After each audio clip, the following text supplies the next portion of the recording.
예, 안녕하십니까. 오늘은 사무엘 하 6장을 함께 보시도록 하겠습니다. 예, 다윗이 이스라엘에서 뺀 무리 3만을 다시 모으고 일어나서 그 함께 있는 모든 사람으로 더불어 바알 예유다로 가서 거기서 하나님의 괴를 메어 오려 하니 그 괴는 그룹들 사이에 좌정하신 만군의 여호와의 이름으로 이름하는 것이다. 예, 오랫동안 정말 법궤가 밖에 있었습니다. 그래서 이 하나님의 괴를 이제 모셔오려고 하는 겁니다. 다윗성으로. 그래서 저희가 하나님의 괴를 새술에 싣고 산에 있는 아비나답의 집에서 나오는데 아비나답의 아들 우사와 아효가 그 새수레를 모니라 이렇게 합니다. 에, 여기서 이제 에, 우리가 블레셋에서도 블레셋 사람들이 수레의 법궤를 가지고 왔습니다. 그리고 그때도 말씀드렸지만 새수레라고 하는 거는 하나님의 진리의 이 말씀들을 어겨서 또 자기가 만든 교리대로 또 사람의 생각대로 이렇게 하나님의 말씀을 옮기려고 하는 걸 얘기를 합니다. 다윗 때도 그런 게 있었어요. 아비나답은 아버지는 고상하시다 이런 뜻입니다. 또 우사와 아유가 그 아들들로 있었는데 예, 저희가 산에 있는 아비나답의 집에서 하나님의 괴를 싣고 나올 때에 아효는 괴 앞에 행하고 다윗과 이스라엘 온 족속이 잣나무로 만든 여러 가지 악기와 수금과 비파와 소고와 양금과 제금으로 여호와 앞에서 주악하더라. 그러니까 막 피리도 불고 뭐 이렇게 여러 가지 악기로 하나님의 법궤에 옮길 때에 그렇게 기쁨으로 이렇게 한 거를 이제 보여줍니다. 저희가 낙원의 타작마당에 이르러서는 소들이 뛰므로 우사가 손을 들어 하나님의 괴를 붙들었더니 여호와 하나님이 우사의 잘못함을 인하여 진노하사 저를 그곳에서 치시니 저가 거기 하나님의 괴 곁에서 죽으니라. 자, 이게 문제가 되는 거예요.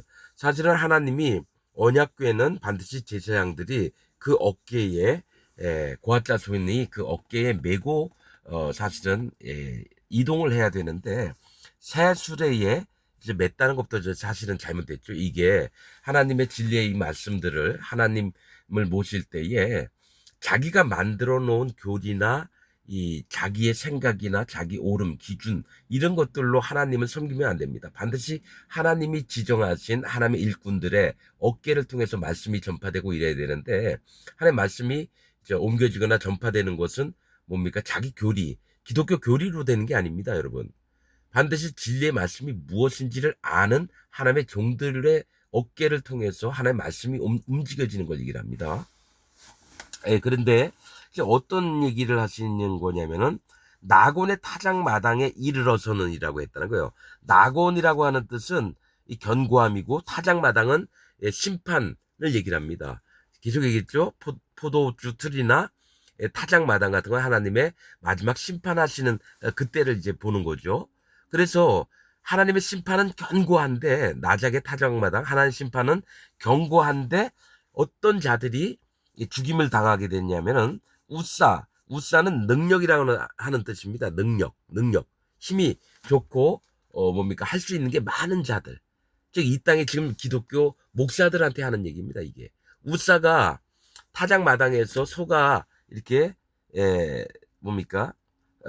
뛰고 이러니까 소들이 뛰므로 우사가 손을 들어 하나님의 괴를 붙들었더니 하나님의 말씀은 이게 넘어지든지 말든지 하나님의 마음인데 그것을 바로 잡으려고 우사가 손을 내밀어서 하나님의 법궤에 손을 댄 거예요. 그러니까 어떻게 됩니까? 하나님은 뭡니까? 이 법궤가 넘어지든지 말든지 그건 하나님 소관이라는 거예요. 그러나 내 기준엔 법궤가 넘어갈 것 같으니까 손으로 붙잡았어요. 이 얘기 뭐냐면 이 자기 생각대로 움직이는 능력 많은 사람들로 인해서 하나님의 말씀이 변질되는 걸 얘기를 합니다. 그래서 하나님이 이거를 너무너무 싫어하시는 거예요. 그래서 우사가 거기서 죽었습니다. 그래서 베레스 우사라고 그 지역명을 합니다. 우사는 어떤 자라고요? 능력이 많은 자입니다. 이 땅에 있는 기독교 목사들, 신부들, 뭐 이런 사람들을 얘기를 하는다라는 거예요. 반드시 하나님의 말씀은 하나님이 정해놓으신 진리의 말씀 있는 그대로만 전해야 되는데 온갖 자기 학설들, 기준들, 교리에서 배웠던 것들 짬뽕을 해서 좀 유튜브를 수도 없이 보고 있는데 전부 다 그래요. 정말 옳게 전하는 목사가 한 명도 없었습니다. 진짜로. 그래서 마음이 답답하기도 하고, 이름 있는 목사, 유명한 목사, 뭐 히브리어도 잘 알고 헬라어도 잘 알고, 역사, 기독교 역사, 뭐 로마 시대 때 어땠고, 뭐 바벨론 시대 때 어땠고, 이런 거 많이 얘기를 하는데 마음 중심엔 여호와 하나님의 마음은 안 묻어나요. 지식만 전달할 뿐이지. 그래서 그런 부분에 참 많이 개탄스럽고 그런 부분들이 있습니다. 그의 곁에서 죽으니라. 여호와께서 우사를 충돌하심으로 다윗이 분하여 그곳을 베레스 우사라 칭하니, 베레스 우사라는 거는 우사를 치시다라는 거, 베레스는 터침이라고 하는 뜻이거든요. 심판을 얘기를 합니다. 베레스가 나서서 베레스와 세라, 터침이라고 하는 뜻인데 심판을 얘기를 하는 뜻입니다. 그 이름이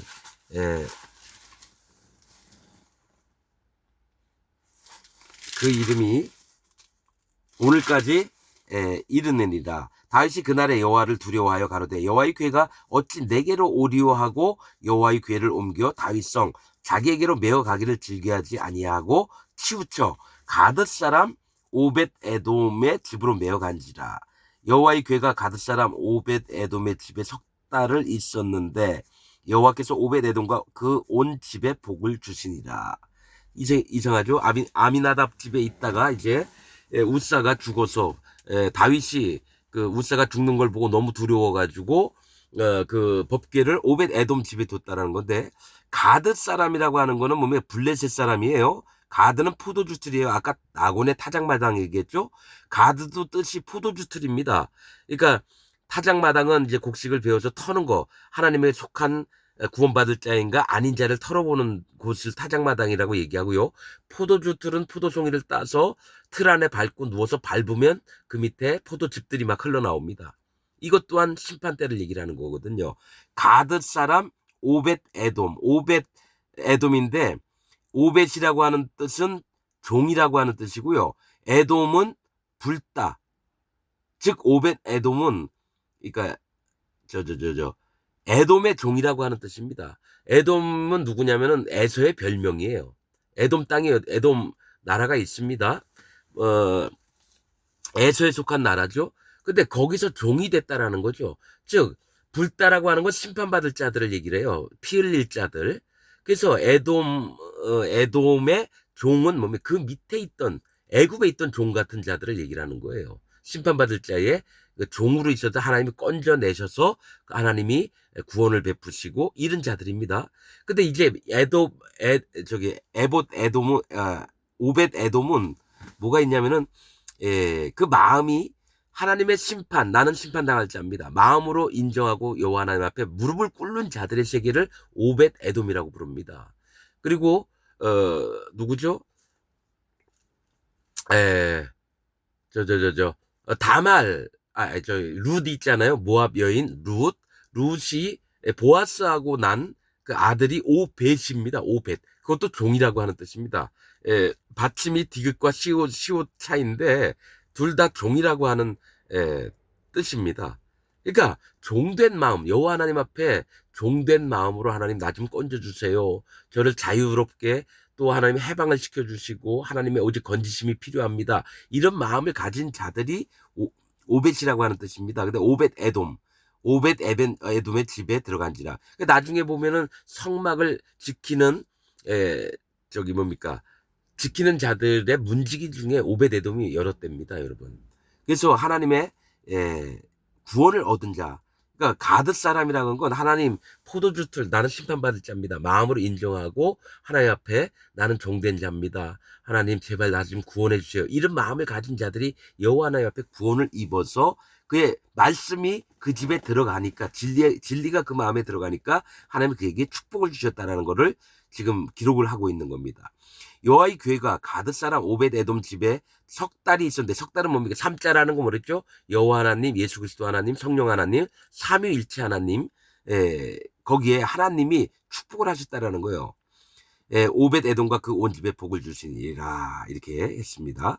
혹이 다윗 왕에게 구하여 가로되 여호와께서 하나님의 괴를 인하여 오벳 에돔의 집과 그 모든 소유에 복을 주셨다 한지라. 다윗이 가서 하나님의 괴를 기쁨으로 메고 오벳 에돔의 집에서 다윗성으로 올라갈새 여호와의 괴를 맨 사람들이 이제 요번에는 새 수레가 아니죠. 괴를 맨 사람 누굽니까? 고앗 자손들이에요. 레위인들. 제 사람들이 6걸음을 행하며 다윗이 소와 살찐 것으로 제사를 드리고 6걸음은 뭡니까? 사람 종을 얘기를 합니다. 하나님 앞에 나는 여호와 하나님 앞에 종된 자입니다. 하나님 저를 불쌍히 여겨주시며 우리를 인도하시고 구원하여 주옵소서. 이러면서 살찐 소와 다윗이 소와 살찐 것으로 제사를 드리고 여호와 앞에서 힘을 다하여 춤을 추는 때에 배 에봇을 입었더라. 배 에봇은 뭡니까? 배라고 하는 거는 이제 가는 것도 있고 굵은 것도 있습니다. 배라고 하는 거는 하나님 앞에 깨어진 마음들, 하나님 앞에 낮춰진 마음들을 마음에 품고 에봇은 신탁, 오직 여호와 하나님께 맡기는 그런 마음들에게 배 에봇을 입었다라는 것은 이런 뜻입니다. 하나님 앞에 낮아진 마음과 오직 전심으로 여호와 하나님께 의탁을 하는 그런 마음을 얘기합니다. 배 에봇을 입었더라. 다윗과 온 이스라엘 족속이 즐거이 부르며 나팔을 불고 여호와의 궤를 메어 오니라. 여호와의 궤가 다윗성으로 올 때에 사울의 딸 미갈이 창으로 내다보다가 다윗 왕이 여호와 앞에서 뛰놀며 춤추는 것을 보고 심중에 저를 업신여기니라. 미갈, 사울의 딸 미갈이죠. 뭡니까? 보디발인가요? 발디엘인가요? 그 뭐죠? 사울이 다윗이 이제 멀리 이제 도망다니고 그러니까 그 메랍을 다른 남자에게 줬습니다. 그러고 나서 아브넬 뭐죠? 군장에게 이스보셋 때죠. 다시 미갈을 데려와라. 그러면 네 말을 믿겠다. 뭐 그런 식으로 얘기를 했거든요. 그래서 데리고 왔으면 다른 남자한테 있던 여자. 즉 전 시간에도 얘기했지만 미갈은 하나님 앞에 붙어 있다가 하나님 세계에 있다가 마음이 분리돼서 어디로 나간 자기의 것들을 이제 그 허용하면서 나간 여자를 얘기를 합니다. 그래서 온전치 못합니다. 이 미갈은 전 시간에도 다 얘기를 했습니다. 이 미갈이 다시 다윗에게 돌아왔어요. 다시 본 남편에게 돌아왔는데 이제 그의 마음엔 똑같은 게 있습니다. 뭡니까? 남편을 업신여겨요. 그의 행하는 거 판단하고 그가 하는 일들에 대해서 자기 기준, 자기 옳음, 자기 판단대로 이제 하는 모습을 지금 보여주는 겁니다. 다윗은 여호와 하나님의 괴가 들어오니까 너무 기뻐서 그의 몸뚱이가 드러나는 것까지 아무렇지도 않게 막 하고 있는데 보고 있는 자 왕의 채통을 무너뜨리면서 신복의 계집종들에게 자기 살을 보이느냐 뭐 이딴 식으로 생각을 한 거예요. 이 미갈의 이름 뜻은 뭡니까? 하나님은 여호와는 누구신가라는 뜻입니다. 갈피를 못 잡아요. 미가라고 하는 자도 마찬가지입니다. 사사기에 나오는 미가, 에브라임 산지에 있던 자, 그 자도 미가입니다. 뭡니까? 여호와는 누구신가? 또 있습니다. 미가엘, 천사장입니다. 미가엘도 하나님은 누구신가? 그렇게 이름이 미자가 붙으면은 누구신가 이런 뜻이 있습니다. 그런데 이제 뭐가 있냐면은 하나님 앞에 이거 결정을 못 내렸다라는 걸 얘기를 하는 겁니다. 마음을 분별을 해서 여호와 하나님 편에 서야 되는데 이 누구시지? 이런 궁금증. 그러니까 하나님 앞에 복음을 듣고 하나님의 진리의 음성들을 들어도 설마 뭐 이렇게 하는 사람들이 있어요. 하나님 누구시지? 그렇게 하는 사람들이 있습니다. 그런데 저를 업신여기니라. 여호와의 궤를 메고 들어가서 다윗이 위하여 친 장막 가운데 그 예비한 자리에 두매 다윗이 번제와 화목제를 여호와 앞에 드립니다. 다윗이 번제와 화목제 드리기를 마치고 만군의 여호와의 이름으로 백성에게 축복하고 모든 백성 곧 온 이스라엘 무리에 물은 남녀하고 떡 한 개와 이거는 하나님의 진리의 말씀 하나 일자는 하나님을 말씀합니다. 그래서 떡은 뭡니까? 양육 또 말씀을 얘기를 하고요. 떡 한 개와 고기 한 조각과 또 이 한 조각이라 그랬죠. 하나님이 주시는 거예요. 이 고기 또 양육을 얘기하고 또 우리 식물들은 다 하나님이 주시는 말씀과 교훈과 이런 것들 얘기합니다. 또 건포도 떡 한 덩이씩 또 하나님이 주시는 거예요. 건포도 떡, 하나님의 기쁨을 정제된 기쁨입니다. 이거 말렸다라는 거는 나누어 주매 모든 백성이 각기 집으로 돌아가니라. 다윗이 자기 가족에게 축복하러 돌아올 때 사울의 딸 미갈이 나와서 다윗을 맞으며 가로되 이스라엘 왕이 오늘날 어떻게 영화로우신지 방탕한 자가 염치 없이 자기의 몸을 드러내는 것처럼 오늘날 그 신복의 기집종의 눈앞에서 몸을 드러내셨도다. 이렇게 얘기합니다.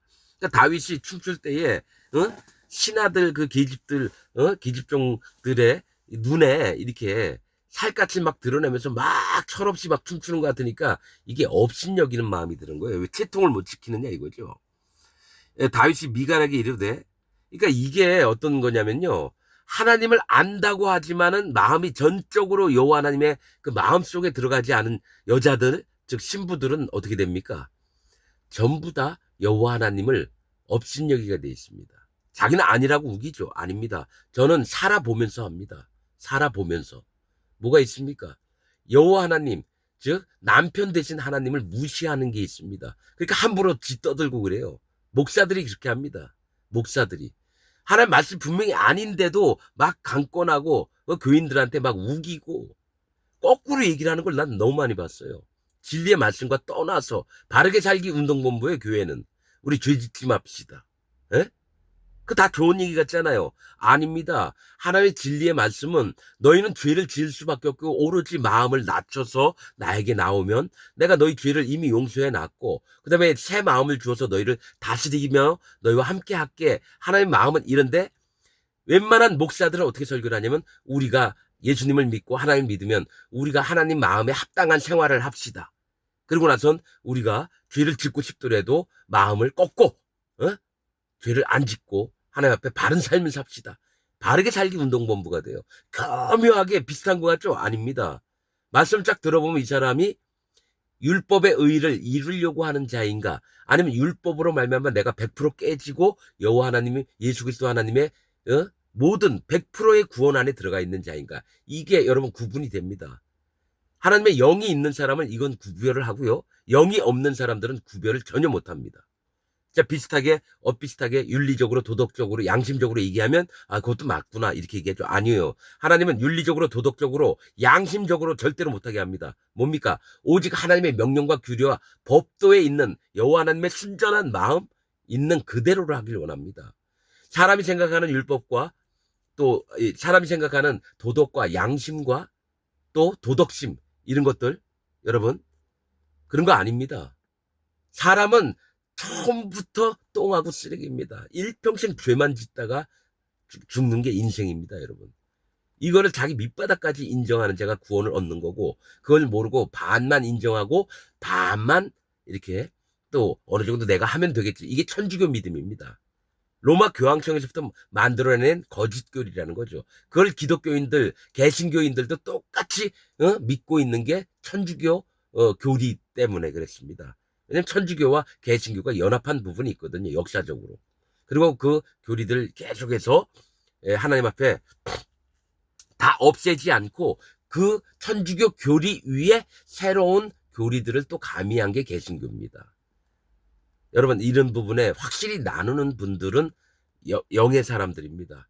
왜냐? 진리의 말씀을 마음에 믿으니까 아닌 것과 바른 것을 분명히 나눌 수 있는 영적인 눈이 생깁니다. 그래서 이런 부분에 나누지 못하는 자들은 기독교인이 아닙니다. 천주교인들하고 똑같이 적그리스도가 됩니다. 나중에 예수님 다시 오신다 해도 십자가에 못 박을 인간들이 천주교인들하고 지금 기독교인들입니다. 제가 44년 동안 그렇게 살았습니다. 여러분만 그런 게 아니고 나도 44년 동안 종교생활을 하면서 예수님 오시면 내가 먼저 못을 박을 자였습니다. 누군 깨끗하고 누군 더럽고 그런 차이가 아닙니다. 그런 다음에 하나님 앞에 나는 철저하게 회개했습니다. 내가 정말 여호와 앞에 저주를 받을 자였음을 하나님 앞에 인정을 했습니다. 여러분, 실제로 구원받을 자들은 저와 같이 이런 마음들을 알게 됩니다. 자기 밑바닥까지 마음이 떨어집니다. 다윗이 미갈에게 이르되 이는 여호와 앞에서 한 것이니라. 나는 하나님 앞에 했다 이거예요. 저가 네 아비와 그 온 집을 버리시고 여호와 하나님께서 나를 택하사 나로 여호와의 백성 이스라엘의 주권자를 삼으셨으니 내가 여호와 앞에서 뛰놀리라.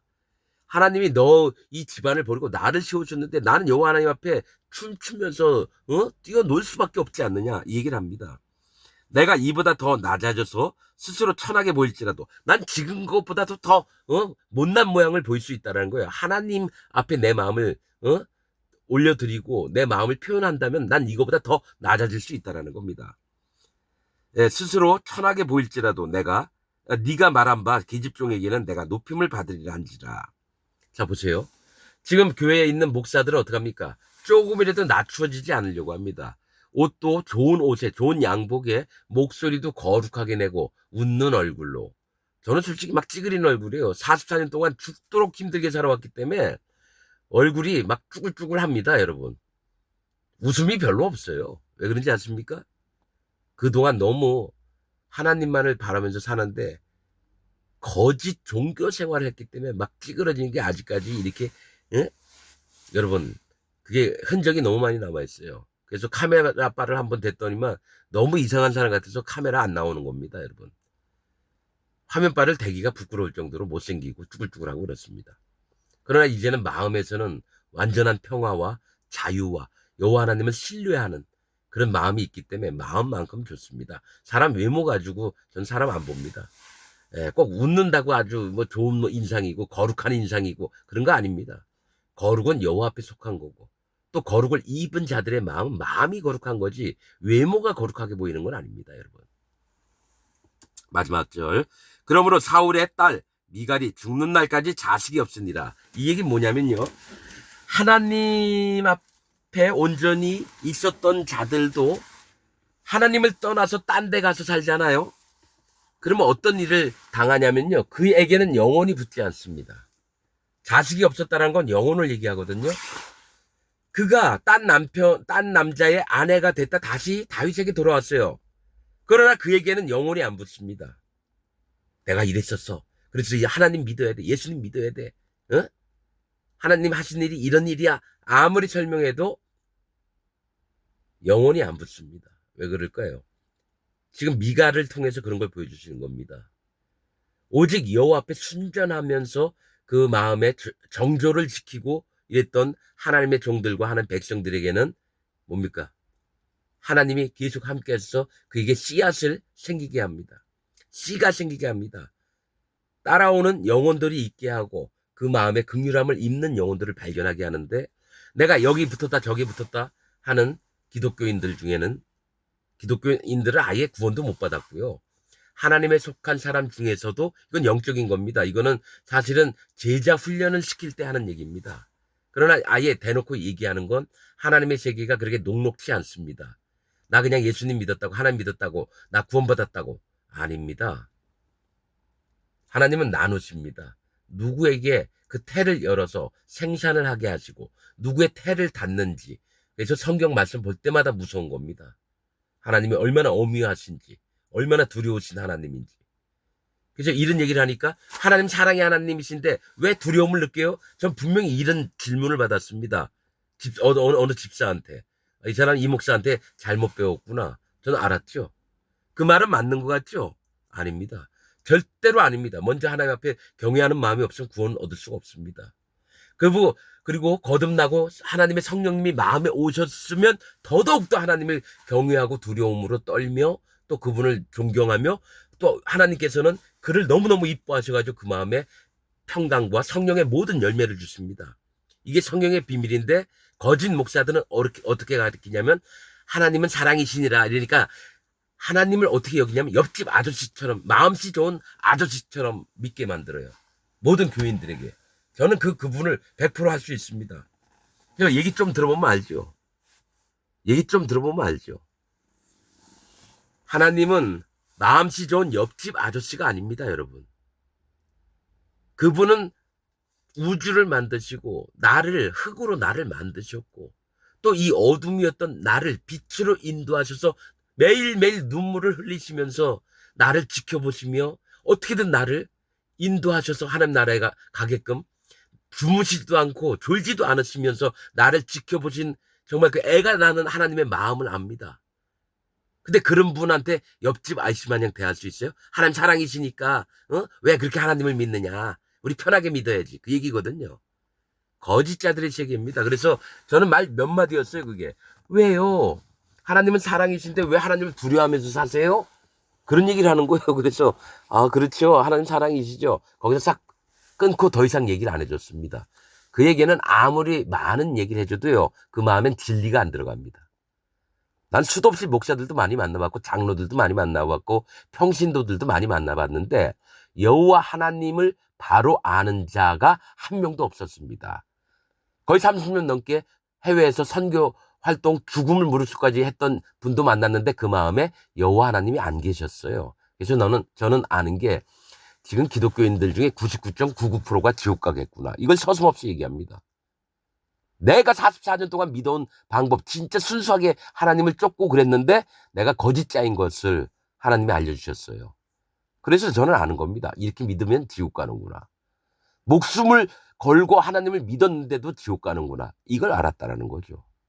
경험한 자와 경험하지 못한 자가 어떻게 알겠습니까, 여러분? 여러분들은 경험 못 해봤잖아요. 여러분, 우리 모두가 다 정신 차립시다. 정말 진리의 말씀 그대로만을 믿고 마음을 오로지 하나님을 향해서 무릎을 꿇고 머리를 수그리고 하나님 나 아무것도 몰라요. 제발 도와주세요. 그럴 때 하나님이 오셔서 알려주십니다. 진리로. 진리가 그냥 오는 게 아닙니다. 다윗 계속 보세요. 잘한 거 없습니다. 뭐든지 다 하나님께 여쭤보고 그 다음에 움직이고 그 다음에 취하면 감사하며 기억하고 또 그분의 마음에 녹아져 있고 그래서 다윗은 하나님 앞에 마음이 합한 자라고 했다라는 거예요. 다윗이 잘한 거 없습니다, 여러분. 하나님이 다 복을 주시고 실제로 지켜주시고 함께 하셔서 이런 귀한 이스라엘의 왕이 되고 이랬던 거지. 믿음의 사람이 되고 이랬던 거지. 여러분 행위로는 절대로 구원 얻을 수가 없습니다. 행위로는 마음으로 구원 받는 겁니다. 영으로 구원을 받는 겁니다. 여러분들께서 오늘 제가 말씀드린 게 다 이해되실지 모르겠지만 제발 들으실 때마다 마음을 좀 깨트려 주시기를 부탁을 드리겠습니다. 오늘 말씀을 여기서 마치도록 하겠습니다. 감사합니다.